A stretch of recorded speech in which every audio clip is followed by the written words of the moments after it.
मित्रांनो, न्यू मधुर मराठी या चॅनलमध्ये आपलं स्वागत आहे। घरोघरी मातीच्या चुली या मालिकेच्या आजच्या एपिसोडमध्ये आता ऐश्वर्याचा विश्वास नसतो की शर्वरी बदलली आहे किंवा तिने हा खून केलाच नाही आहे। तर जानकी तिला सांगते की ठीक आहे, होऊन जाऊ दे तुझ्या मनासारखं, परंतु प्लॅन माझा असेल। आणि जानकी नक्की प्लॅन काय आहे ते सर्व काही ऐश्वर्याला समजावून सांगते। तेव्हा ऐश्वर्या देखील ठीक आहे बोलते। दोघीही एकमेकींच्या हातात हात देतात आणि बोलतात की बघूया आता कुणाचं खरं होतंय ते। तर त्याच वेळेस दुसरीकडे राहुल देसाई मॅडमला म्हणत असतो की अहो, तुम्ही मला निर्दोष किंवा सिद्ध करण्यासाठी काही प्रयत्न करताय की नाही। तिथे त्या शर्वरीच्या वकिलांनी स्ट्रॅटेजी वापरून हे सिद्ध केलं की तो खून मी केलेला असू शकतो। तेव्हा आता या देसाई मॅडम सांगतात की काय आहे ना मिस्टर राहुल, काही प्लॅन किंवा स्ट्रॅटेजी या सांगायच्या नसतात, तर डायरेक्ट वापरून दाखवायच्या असतात आणि समोरच्याला शॉक करायचं असतं। तेव्हा राहुल म्हणतो की अहो, निदान मला तरी सांगा, मला तरी शॉक करा, काय आहे तुमचा प्लॅन। तेव्हा या देसाई मॅडम म्हणतात की मी त्यांना तेव्हाही खोटं ठरवू शकले असते, आर्ग्युमेंट करू शकत होते, परंतु मला जज साहेबांनी वेळ दिला नाही। हरकत नाही, फक्त आता मला एक गोष्ट सांगा, शर्वरीबद्दल तुम्हाला आणखी काय काय माहिती आहे। तेव्हा राहुल आता सांगायला सुरुवात करतो। देसाई मॅडम देखील लक्षपूर्वक सगळं काही ऐकत असतात। शर्वरीने एखादी तरी चूक करायला हवी याचीच त्या वाट पाहत असतात। तर तेव्हाच आता जेलमध्ये असलेली ही मुलगी कॉन्स्टेबल मॅडम, ओ कॉन्स्टेबल मॅडम असा आवाज देते। एक लेडी कॉन्स्टेबल पुढे येते, काय आहे म्हणून विचारते। तेव्हा ती सांगते की मला बाथरूमला जायचं आहे। कॉन्स्टेबल वैतागत लॉक उघडत म्हणते की तुम्हाला पन्ना नेमके झोपताना बाथरूमला येत। त्यानंतर त्या दरवाजा उघडतात। शरू मागेच बसलेली असते। ही मुलगी तिला विचारते की काय गं, तुला देखील यायचं आहे ना। शर्वरी गोंधळतच होकार देते आणि आता या मुलीसोबत ती बाहेर येते। दोघेही जाणार असतात तेव्हाच त्या कॉन्स्टेबल त्यांना म्हणतात की एक मिनिट आणि त्या फोनवर बोलत असतात। तेव्हाच उभी असलेली ती मुलगी शरूला म्हणते की आत्ता आपल्याला चान्स आहे, चल इथून पळून जाऊया। शरू मात्र तशीच गप्प राहते। तर आता त्यानंतर थोडा वेळ उलटून गेलेलं असतो। या लेडी कॉन्स्टेबल घाईघाईने बाहेर येतात आणि इन्स्पेक्टर सरांना काहीतरी सांगत असतात। तेव्हा ते इन्स्पेक्टर लगेच जानकीला फोन करतात आणि म्हणतात की जानकी मॅडम, तुमची नणंद निर्दोष आहे, तिच्याकडे पळून जाण्याची संधी होती परंतु ती पळून गेली नाही। जानकी सांगते की ठीक आहे आणि फोन कट करते। ऐश्वर्याने देखील हे बोलणं ऐकलेलं असतं। तर नक्की काय झालं ते आता त्यांना आठवत असतं। जेव्हा ही मुलगी शरूला पळून यायला सांगत होती तेव्हा शर्वरी तिला स्पष्टच नकार देते। सांगते की मला यायचं नाही आहे, हे बघ मी जर का काही केलंच नाही आहे तर मी का पळून जाऊ, माझी जानकी वहिनी आहे ती मला निर्दोष सिद्ध करेल। तेव्हा ही लेडी कॉन्स्टेबल विचारते की काय गं, काय झालं आहे। तेव्हा शरू तिला सांगते की या मुलीला पळून जायचं आहे। तेव्हा ही लेडी कॉन्स्टेबल विचारते की अगं, तुलासुद्धा पळून जाण्याची संधी होती, मग तू का गेली नाहीस। शरू म्हणते की जर मी काही केलंच नाही आहे तर का पळून जाऊ। आता अशा प्रकारे शर्वरीने इथे मोठी चूक टाळलेली असते आणि आता ती निर्दोष आहे ही गोष्ट देखील इन्स्पेक्टरांनाही कळालेली असते। तर आता जानकी ऐश्वर्याला सांगत असते की तूच आता स्वतःच्या कानाने फोनवरचं बोलणं ऐकलं ना। अगं, शर्वरी वंशांना संधी होती तरीही त्या पळून गेल्या नाही, याचा अर्थ तू बेट हरली ऐश्वर्या। ऐश्वर्या काहीच बोलत नाही। दोघींनाही त्यांचा मागील प्लॅन आठवत असतो। थोड्याच वेळापूर्वी आता जेव्हा ऐश्वर्या सांगत असते की शर्वरी बदलली नाही आहे तेव्हा जानकी म्हणते की ठीक आहे, मग आपण एक प्लॅन करूया। शर्वरी वंशांसाठी जेलमधून पळून जाण्याची संधी क्रिएट करूया। जर त्यांनी खून केलेलं असेल तर ते नक्कीच पळून जातील, परंतु जर का त्यांनी काही केलं नसेल तर त्यांचा विश्वास राहील की त्यांची वहिनी या सगळ्यातनं त्यांना नक्कीच बाहेर काढेल। तेव्हा ऐश्वर्या म्हणते की अगं जानकी, तिथून पळून जाण्याची संधी म्हणजे त्या शर्वरीसाठी गोल्डन चान्स असेल। मी तुला बेट लावून सांगते ती नक्कीच पळून जाणार। तेव्हा जानकी म्हणते की ठीक आहे, बघूया, मी इन्स्पेक्टरांशी बोलून घेते, त्यांना आपण सगळं समजावून सांगूया, हे सगळं आपण का करतोय, कसं करतोय। त्यांना सांगूया की त्यांच्याच ओळखीतली एखादी बाई आरोपी म्हणून शर्वरीच्या लॉकअपमध्ये पाठवा, ती सांगेन की इथून पळून जायचं, मग बघूया शर्वरी वंश काय करताय ते। परंतु जर का त्या तिथून पळून गेल्या नाही तर मात्र तू त्यांच्यावर यापुढे कधीही संशय घेणार नाहीस, असा आता प्लॅन जानकीनेच ठरवलेलं असतं आणि हे सगळं काही तिने जुळवून आणलेलं असतं। ऐश्वर्या म्हणते की मी खात्री देऊन सांगते ना, शर्वरी नक्कीच तिथून पळून जाणार। बघूया आता कोणाचं म्हणणं खरं होतंय ते, असं म्हणत दोघींनी एकमेकींच्या हातात हात दिलेले असतात. ते सर्व काही प्लॅनिंग दोघींनाही आठवत असतं. त्यानंतर आत्ता जानकी ऐश्वर्याला म्हणत असते की अगं शर्वरी वंश पळून गेल्या नाहीत, आता यापुढे तुला त्यांच्यावर संशय घेता येणार नाही. तेव्हा ऐश्वर्या मनाशी विचार करते की नाही, माझ्या मनातला हा संशयाचा किडा इतक्या सहज दूर होणार नाही. शर्वरीने खूप हुशारीने हे सगळं केलंय, कारण तिला माहिती आहे अवंतिका तिला या सगळ्यातनं सोडवेल. मी ना बेटच चुकीची लावली.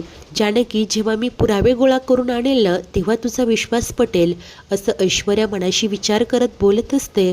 तेव्हाच जानकी तिला भानावर आणते आणि म्हणते की काय ग, आता कसला विचार करते, आता जाऊन झोप. उद्या सकाळी उठून लवकर हॉस्पिटलला जायचंय, उद्या अवंतिकालाही डिस्चार्ज मिळणार आहे, नंतर कोर्टात जायचंय, असं बोलून जानकी तिथून निघून जाते. ऐश्वर्या मात्र विचार करत असते. नंतर दुसरा दिवस उजाडतो. ऋषी आता तयार होत असतो तेव्हा जानकी तिकडे येते आणि त्याला विचारते की काय हो, तुम्ही कामाला जाणार आहात की इकडे कोर्टात येणार आहात. तेव्हा तो सांगतो की नाही, येईल ना मी कोर्टात. तेव्हा जानकी बोलते की होय, परंतु त्याआधी आपल्याला हॉस्पिटलला जायचं आहे, अवंतिकाला डिस्चार्ज मिळणार आहे. तुम्ही एक काम करता का, डॉक्टरांशी बोलून सगळी प्रोसिजर जरा लवकर उरकता का, म्हणजे नंतर आपल्याला वेळेत कोर्टात पोहोचता येईल. जेव्हा जानकी त्याच्याशी बोलत असते, ऋषी एकटक प्रेमाने तिच्याकडे पाहत असतो. त्यानंतर ती आता इशाऱ्यानेच त्याला खुणावते. तेव्हा तो मात्र प्रेमाने तिच्या चेहऱ्यावर हात फिरवत काही नाही म्हणून सांगतो आणि इतक्यात त्याला एक कॉल येतो. ऋषी म्हणतो की ठीक आहे, पोहोचतो मी, आणि फोन कट करून तो अपसेट होऊन तिला सांगत असतो की जानकी, मला एका महत्त्वाच्या मीटिंगसाठी जावं लागेल, अर्जंट, आय एम सॉरी. तेव्हा ती म्हणते की हो सॉरी काय त्यात, त्याच्यासोबत तिथे अवंतिका असेल, सौमित्र भाऊजी असतील, काळजी करू नका. तेव्हा तो बोलतो की हो ग, मला माहिती आहे, जिथे तू असशील ना तिथे काहीही इश्यू होणार नाही, आणि जरी काही झालं तरी तू सावरून घेशील.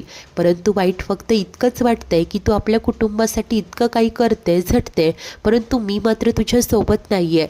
तेव्हा ती म्हणते की असं काय करताय ऋषिकेश, हो आजवर तर आपल्या कुटुंबावर आलेली संकटं आपण दोघांनी एकत्र मिळून परतून लावली, आणि हो, एकत्र असलंच पाहिजे, एकत्र जायलाच पाहिजे असं नाही आहे.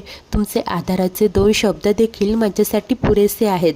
तेव्हा तो देखील स्माईल करतच थँक्यू असं बोलतो आणि दोघेही आता निघालेले असतात.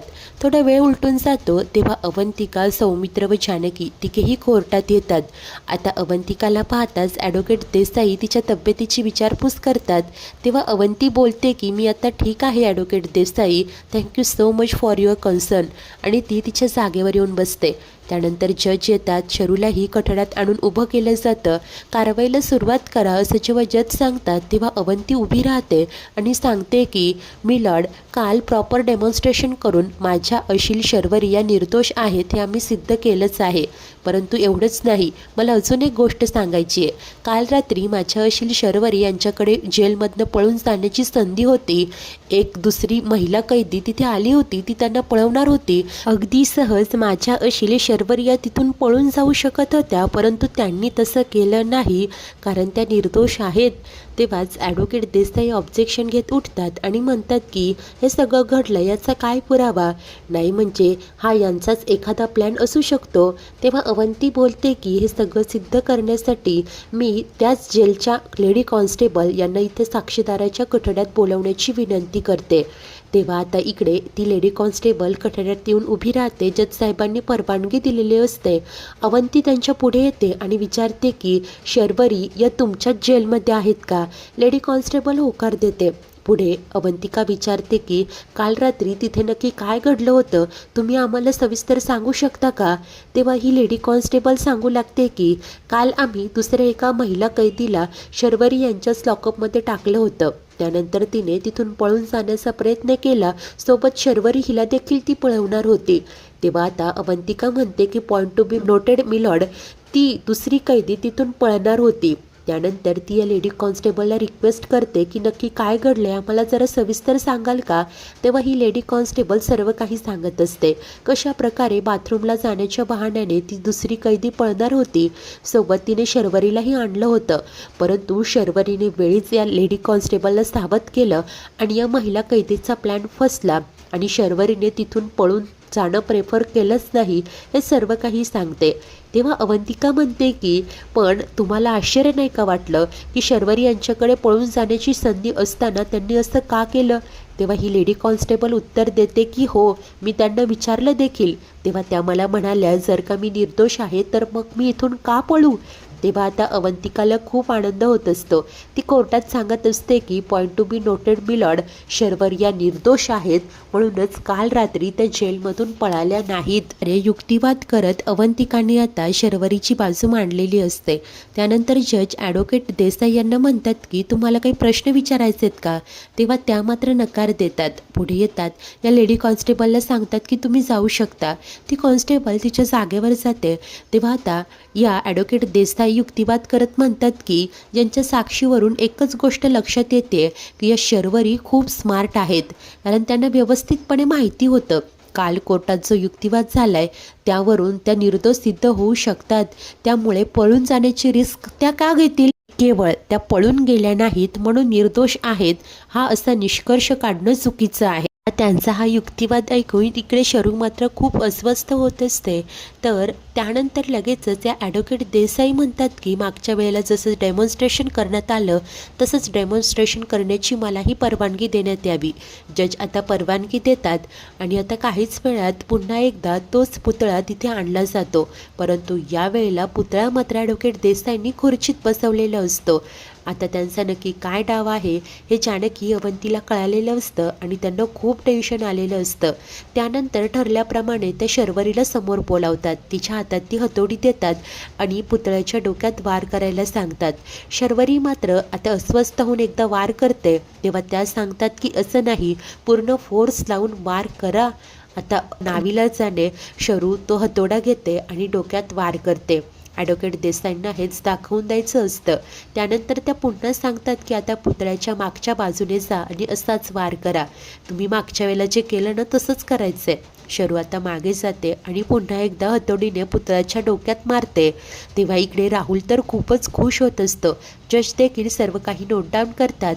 त्यानंतर देसाईबाई सांगतात की तुम्ही आरोपीच्या पिंजऱ्यात जाऊ शकता. शरू इकडे येऊन उभी राहते. तेव्हा देसाई मॅडम सांगतात की या सगळ्यावरून हेच सिद्ध होतंय की जर का कोणी बसलेलं असेल तर शर्वरी यांच्या उंचीची व्यक्ती देखील त्यांच्यावर हल्ला करू शकते. मुळे मागच्या वेळेला ॲडव्होकेट अवंतिका यांनी जे सिद्ध करण्याचा प्रयत्न केला होता की राहुल यांनीच विक्रांतवर हल्ला केलाय ते तसं इथे सिद्ध होत नाही.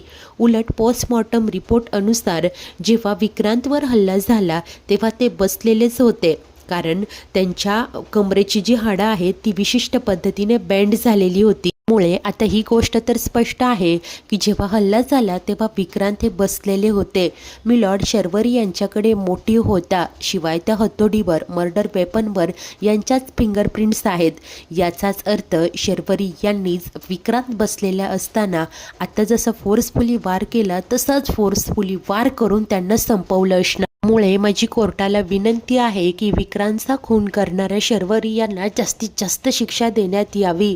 आता हे सगळं हा युक्तिवाद ऐकल्यानंतर जानकी, अवंतिका, सौमित्र खूपच कासावीस होत असतात.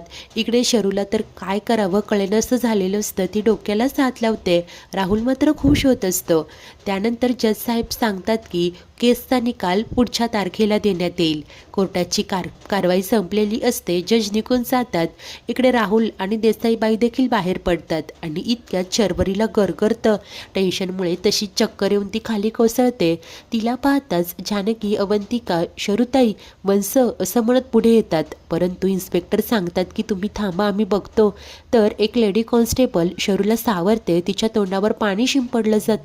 आता ही शर्वरी शुद्धीवर येते आणि जानकीला पाहताच विचारत असते की वहिनी आता माझं काय होणार ग? तेव्हा जानकी सांगते की वंस तुम्ही काळजी करू नका, हे बघा आम्ही येतोय. त्यानंतर इकडे शर्वरीला या लेडी कॉन्स्टेबल तिथून घेऊन जात असतात. जानकी, अवंती, सौमित्र टेन्शनमध्ये उभे असतात.